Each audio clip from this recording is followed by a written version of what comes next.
Allah. Assalamualaikum warahmatullahi wabarakatuh. Bismillahirrahmanirrahim. Allahumma salli ala Sayyidina Muhammad. Amma ba'du. Para sahabatku, kita lanjutkan kembali kajian kita. Bismillahirrahmanirrahim. Kali ini kita membahas masalah bab syahadat. Baik, langsung saja kita bacakan. Dua kalimat syahadat itu ada dua bagian. Pertama yang disebut syahadat tauhid, kedua syahadat rasul. Dua kalimat syahadat itu kita sudah maklum, yang artinya menurut logat umum ialah aku naik saksi tiada Tuhan melainkan Allah, dan aku naik saksi bahwasanya Muhammad itu utusan Allah. Maksudnya ialah yang dinamakan Tuhan itu ialah kenyataan adanya hidup kita pribadi. Sebab sebenar-benarnya yang kita sebut itu tidak ada. Itulah disebut tiada Tuhan itu menetapkan hanya hidup kita pribadi. Sebab yang menyebut itu juga yang disebut, atau yang menyaksikan itu juga yang disaksikan. Berdasarkan dalil Al-Quran dan Al-Hadis, al-insanu sirri wa ana sirruhu. Artinya insan itu rahasiaku dan aku pun rahasianya. Dan lagi firmannya, al-insan sirri wa ana sirri sifatin wa sifatun la ghairi. Artinya insan itu rahasiaku, rahasiaku itu sifatku, dan sifatku itu tiada lain daripada aku jua. Jadi nyatalah kepada kita bahwa Allah, Muhammad, Adam atau insan adalah satu. Insan kamil pun Allah jua, Adam dan Muhammad pun pada hakikatnya. Jadi pada hakikatnya manusia ini adalah Tuhan dalam rahasia atau rahasia dalam ketuhanan. Johiru abdi, batinu abdi, artinya pemeliharaan Tuhan pada batin Tuhannya, yakni kepada ilmu hakikat kenyataannya, adanya tiadanya dan esanya. Huwal awalu wal akhiru wal zahiru wal batin wa huwa ala kulli syai'in qadir. Dia yang awal, dia yang akhir, dia yang zahir, dia yang batin. Adapun yang dinamakan Muhammad itu bukannya Muhammad yang di Madinah, tetapi yang sebenarnya ialah cahaya kita pribadi. Itulah sebabnya diakui utusan, sebab cahaya kita itu pertandanya Tuhan. Masalahnya adalah begini, apabila kita benar-benar sampai kepada Tuhan, utusan Tuhan keluar dari diri kita, bahwa utusan Tuhan itu mendatangkan apa ciptamu, maka barang siapa percaya mendapat kasih ampunan Tuhan. Apabila sudah menerima petunjuk yang demikian itu, harap hati-hati dan waspadalah di dalam hati. Yang hidup kita pribadi itulah adanya anugerah, dan anugerah artinya anugerah itu Tuhan dan anugerah itu hamba. Sebab usaha senyawa di dalam badan pribadi. Janganlah sa'ad dan ragu lagi. Artinya aku adalah suatu perbandaran yang tersembunyi. Aku ingin dikenal, maka aku jadikan makhluk supaya mereka mengenal aku. Dengan itu, dengan aku, maka disinilah kita membuatkan cita-cita, yaitu yang disebut jam'ul himmah. Dan ada lagi sebuah hadis yang berbunyi, malam yazuk lam yarif, artinya barang siapa belum pernah merasai, maka belumlah ia akan tahu. Dan lagi sebuah hadis yang berbunyi, malam bizuk lam yadir, artinya barang siapa tiada merasai, niscaya tiada ia mendapat dan tiada beroleh makom arifin billah. Jadi dalam tingkat ini, siapa tiada merasai dengan rasanya, niscaya ia bergelimang dalam dosa durhaka kepada Tuhan dan kepada Rasulullah SAW. Sekarang baiklah hamba teruskan kepada membicarakan tentang hulul. Hulul artinya yaitu ketuhanan atau lahu menjelma ke dalam diri insan atau nasud. Nur Muhammad sebagai asal usul segala kejadian, amal perbuatan dan ilmu pengetahuan, dan dengan perantaraannya seluruhnya alam ini dijadikan. Bila batin seorang insan telah suci di dalam menempuh perjalanan dalam hidup kebatinan, niscaya akan naiklah tingkat hidupnya itu dari satu makom ke makom yang lainnya, yaitu yang dimulai makom yang paling bawah sampai ke makom yang paling atas, yaitu makom muqarrabin. Muqarrabin artinya orang yang paling dekat kepada Tuhan. Di atas daripada makom muqarrabin itu, tibalah di puncak. sehingga bersatu dengan Tuhan, tunggal dalam rahasia, maka tidak dapat lagi dibedakan atau dipisahkan di antara asyik dengan ma'syuknya. Dan apabila ketuhanan itu telah menjelma atau tajalli di badan dirinya, maka tidaklah lagi kehendaknya yang sabda Rasulullah SAW, yang aku khawatirkan terhadap umatku ialah kelemahan dalam iman keyakinan. Kalau lemah dalam ibadah lahir dapat diperbaiki dengan kesabaran. Kelemahan iman keyakinan bisa membawa lenyapnya semua amal yang lalu, yang sekarang dan yang akan datang. Maka daripada itu ma'rifatlah, lain tidak. Sebab ma'rifat itu adalah puncak segala amal dan puncak segala kebahagiaan dunia dan akhirat. Puncak rasa menikmati ridhonya. Jadi kesempatan adalah surga karena adanya ma'rifat, dan neraka itu karena terhijab.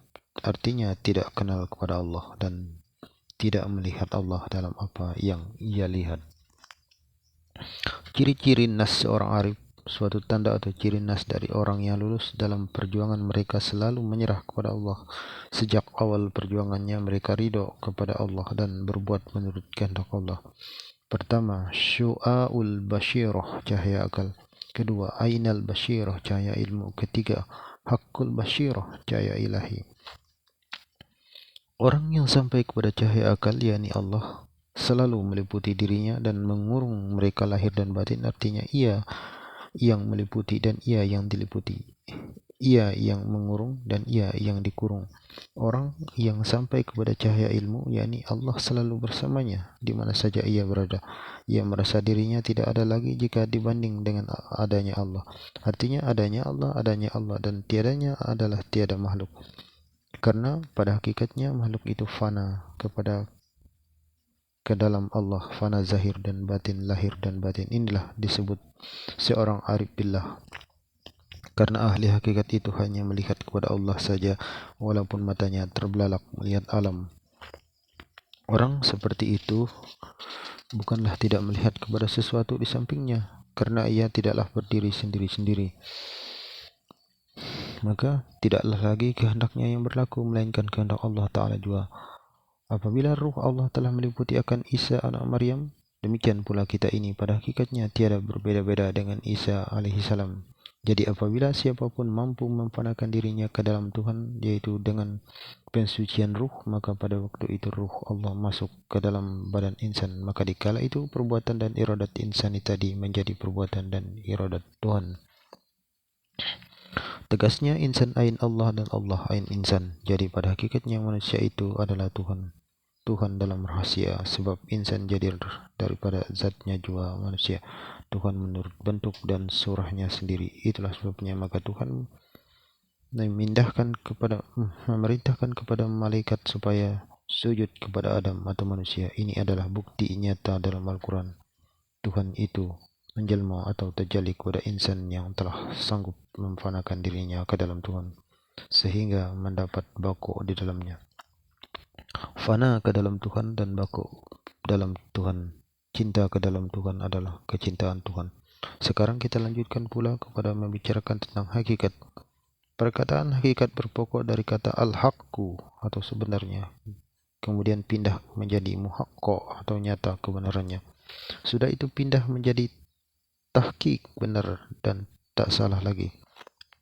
Akhirnya menjadi hakikat zat dari al-haqqu. Jadi yang disebut hakikat dalam mulutnya yang luhur itu ialah bebas lepas dari segala pengaruh, berkuasa sendiri dan tidak satu misal pun di pendapat untuk dicontohnya. Hakikat yang luhur itu hanya dapat dilihat oleh ilmu ruh dan perasaan atau zauq.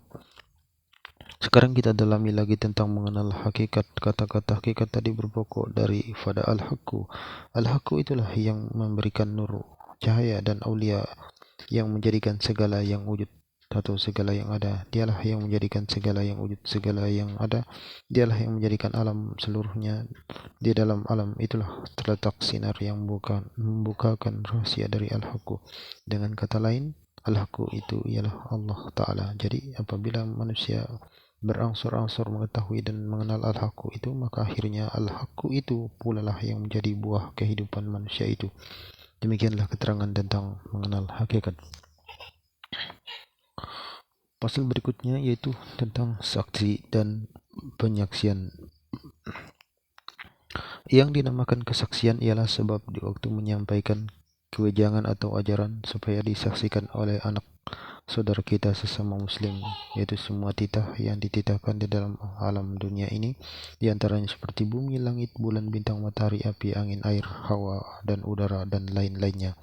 Semuanya menjadi saksi dan menyaksikan bahwa kita sekarang ini mengakui berdirinya dan adanya Tuhan dan jadinya hamba Tuhan. Di dalam hadis qudsi Tuhan berfirman,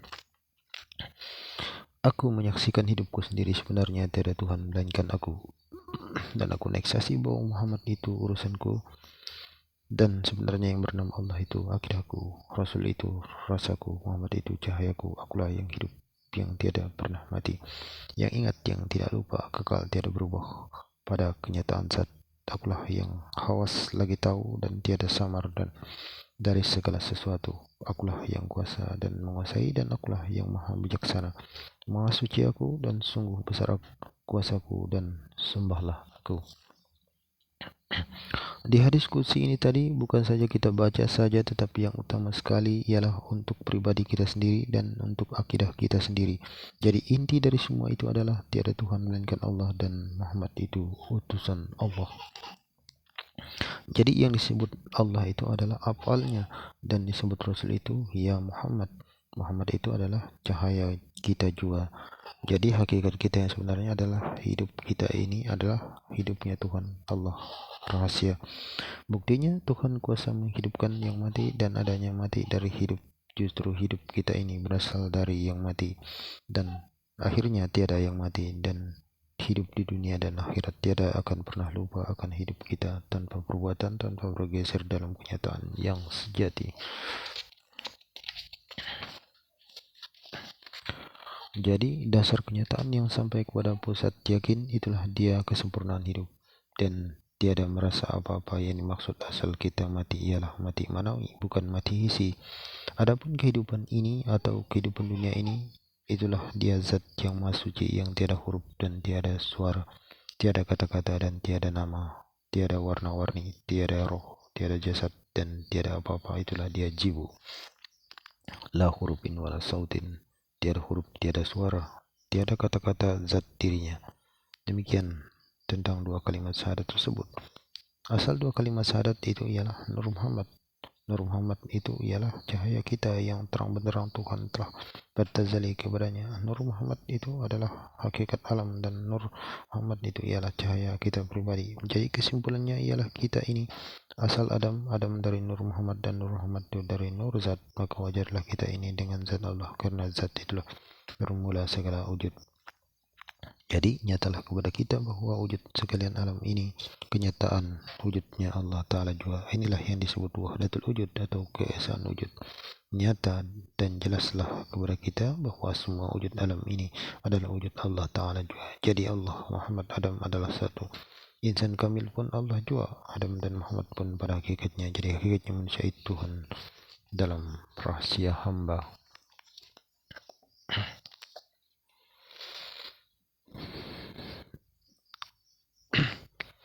Beberapa hadis untuk jadi pertimbangan. Pokok pengetahuan itu ialah orang yang telah mendapatkan makom Tuhannya dan diduduki kedudukan orang yang kuasa manusia Allah, yang bersifat dengan sifat-sifat Allah dalam dirinya. Adapun ilmu yang satu itu, siapa saja yang menangkapnya niscaya masuk surga lah ia.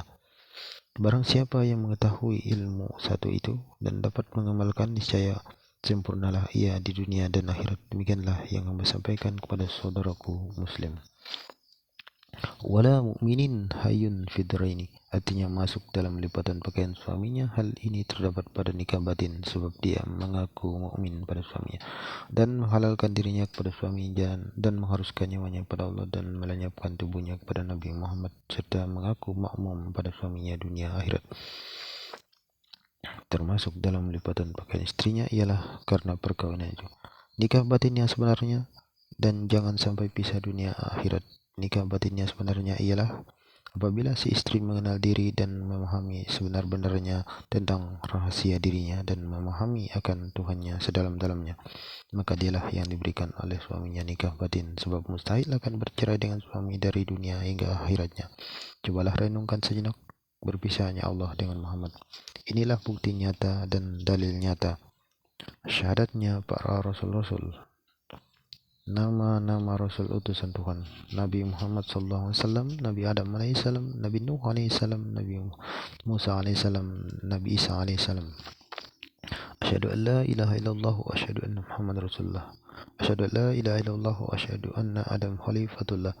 Asyhadu an la ilaha illallah wa asyhadu anna Nuh habibullah. Asyhadu an la ilaha illallah wa asyhadu anna Ibrahim khalilullah. Asyhadu an la ilaha illallah wa asyhadu anna Musa kalamullah. Asyhadu an la ilaha illallah wa asyhadu anna Isa ruhullah. Firman Tuhan kepada Muhammad, "Ya Muhammad, engkau utusanku, sekarang engkau harus ma'rifat kepadaku, sebab engkau adalah kehadiranku." Dalilnya adalah al-insanu sirri wa ana sirruhu. Insan itu rahasiaku dan aku pun rahasianya. Jelasnya adalah sesungguhnya rasa ini sudah pasti dan derajatnya tidak salah lagi Muhammad Rasulullah, dan aku menganugerahimu buruk untuk nanti menghadapku dan terus sampai ke anak cucumu, lalu ke waliku. Ini tiada batas sampai kepada hari kiamat. Kesimpulannya, apabila Nabi kita Mi'raj, maka kita pun Mi'raj juga adanya.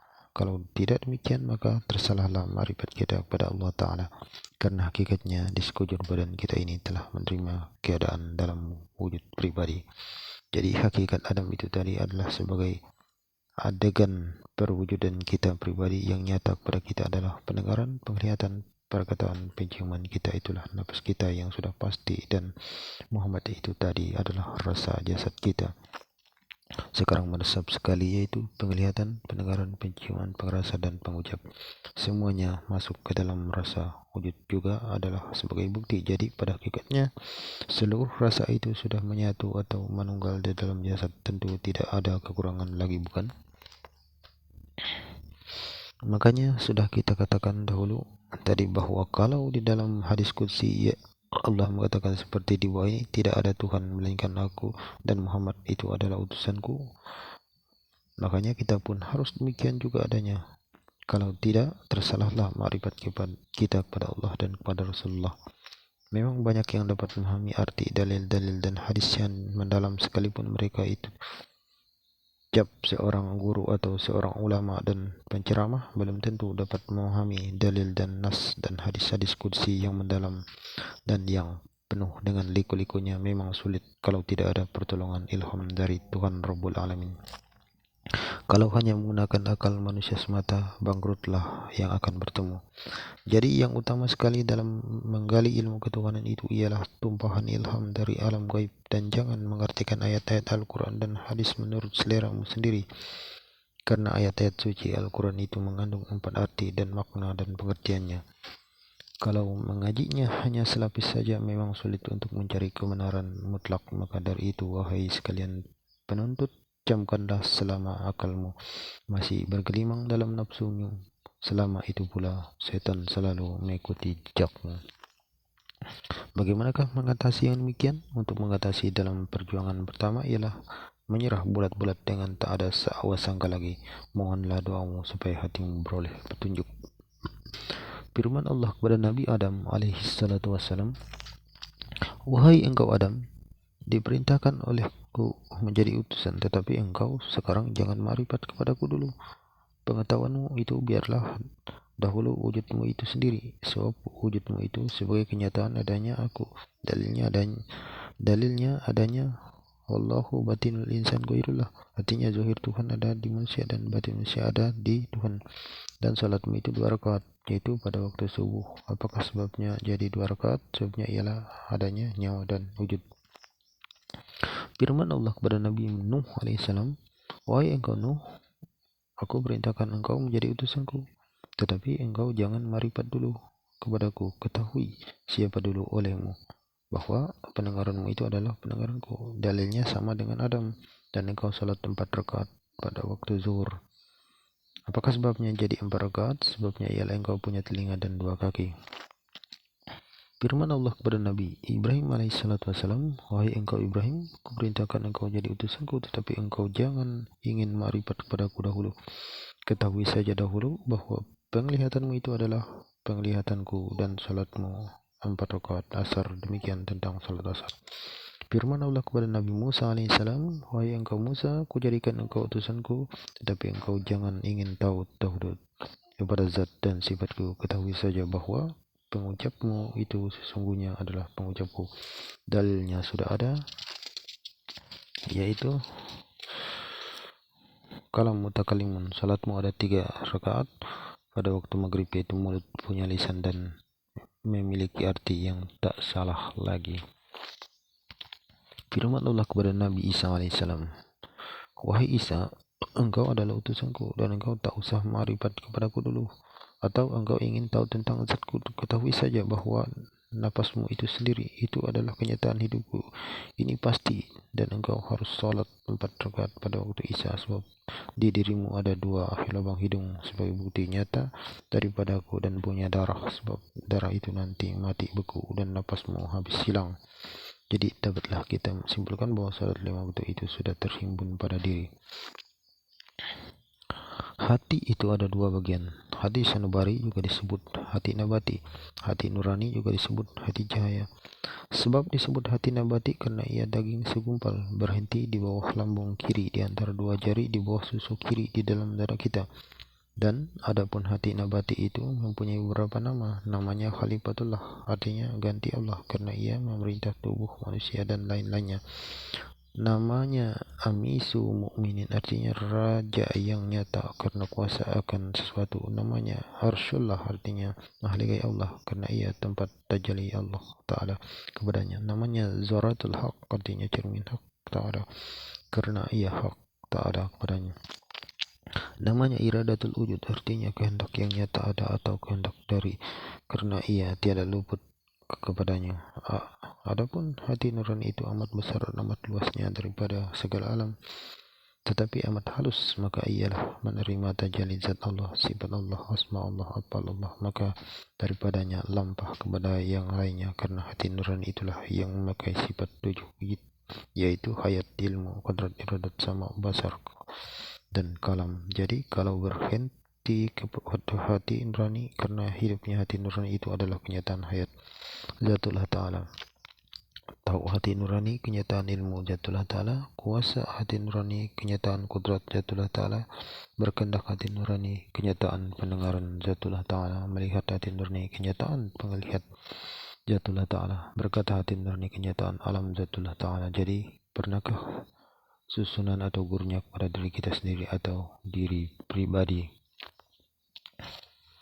Jadi baiklah kita uraikan arti dan makna sebenarnya apa yang berlaku pada hati nurani. Itulah kelakuan Zatullah Ta'ala. Maknanya, apabila kelakuan Zatullah Ta'ala pada hati nurani itu tiada di dalam dan tiada di luar hamba, tiada dengan nyata-nyatanya hati nurani, karena hati nurani itu adalah sifat Zatullah, dan daripada hati nurani itulah lampah kepada tubuh kita ini. Maka nyatalah tubuh dan kalimah daripada hati nurani. Maka karena hidup tubuh kita ini sebab hidup hati nurani, tahu tubuh kita ini sebab tahu hati nurani, kuasa tubuh kita ini sebab kuasa hati nurani, berkehendak tubuh kita ini sebab berkehendak hati nurani, mendengar tubuh kita ini sebab mendengar hati nurani, melihat tubuh kita ini sebab melihat hati nurani, berkata tubuh kita ini sebab melihat hati nurani, berkata tubuh kita ini sebab berkata hati nurani, bergerak tubuh kita ini sebab bergerak hati nurani, gerak dan diam tubuh kita ini sebab gerak diam hati nurani juga. Maka nyatalah hidup kita dan tahu kuasa kita, bergerak dan mendengar, melihat serta berkata-kata ini kenyataan hati nurani, artinya kelakuan hati nurani. Maka apabila kelakuan hati nurani pada tubuh kita yang kasar ini tiada nyatanya pada tubuh kita yang kasar ini, karena tubuh kita yang kasar ini sifat hati nurani yang, dan hati nurani itulah kenyataan zat Allah Ta'ala yang tiada baginya ialah yang diperwujudi sekalian yang mewujud. Adapun sebenarnya hamba itu yaitu mata tiada melihat, telinga tiada mendengar, mulut tiada berkata-kata, hidung tiada mencium. Maka mata dapat melihat, telinga dapat mendengar, hidung dapat mencium, mulut dapat berkata-kata. Hanya pekerjaannya juga Sabda Rasulullah SAW yang artinya lidah itu juru bicara hati dan hati itu juru bahasa lidah. Hidayah itu daripada cahaya yang qadim dan azali. Adapun arti hidayah itu ialah sifat tubuh yang nyata pada hati nurani. Adapun sifat itu ialah kenyataan zat yang wajib wujud Tuhan Allah. Ada menerangkan di dalam Al-Quran yang artinya kenyataan Allah dalam dirimu, kamu melengkapi. Mengapa kamu tidak melihat? Dan lagi Allah Ta'ala serta kamu di mana saja kamu berada. Maka nyatalah bahwa kelakuan yang nyata kepada dirimu itu ialah nafsumu itu semuanya kenyataan keadaan zatullah Ta'ala yang mutlak. Adapun hamba tak punya, jadi yang mempunyai kelakuan itu tiada huruf dan tiada suara dan tiada isyarat. Itulah dirimu dunia dan akhirat, itulah zibu. Adapun pahamnya segala yang tersebut di dalam akibat yang lain-lainnya yang dinamakan kitab maksud tasawuf itu, yaitu dikalau kita ada bisa mengembalikan amanah Allah atau berlaku barang sebagainya sama di dalam sembahyang, dalam zikir atau barang pekerjaan dunia, maka sudah karamlah kita di dalam laut qadim yang hakiki. Manakala karam, hapuslah namanya, manakala hapus, lenyaplah baginya nama pun tiada. Itulah yang dikata Esa dan meliputi. Jadi kalau tiada demikian, tiadalah hasil ma'rifat seperti ini, barulah benar-benar cinta dan rindu dendam dengan zat hayat yang hidup sendirinya. Maka berkasih-kasih dan berinjak jinak-jinaklah karena sudah sewujud senyawa serasa sarahasia. Inilah walaupun sembarang saja kelakuannya, tiada diketahuinya dirinya karena pekerjaan itu atau kelakuannya dunia dan akhirat sama dibuatnya. Adapun arti rindu itu belum berjumpa dan arti dendam itu sudah bertemu. Dan arti rindu itu hamba dan dendam ialah Tuhan, maksudnya yang artinya berjumpa itu sudah bertemu, nyatalah dengan nyatanya. Manakala nyata, datanglah laut rahmat dan nikmat, itulah jibu. Karena itu tidaklah berdiri sendiri tetapi semuanya berhajat kepada Allah. Makanya adanya alam ini tidak menarik perhatiannya. Karena itu mereka anggap bagaikan tidak ada. Inilah cahaya ilahi Rabbi yang menyinari dirinya lahir batin. Demikian akhirul kalam, wabillahi taufiq wal hidayah. Assalamualaikum warahmatullahi wabarakatuh.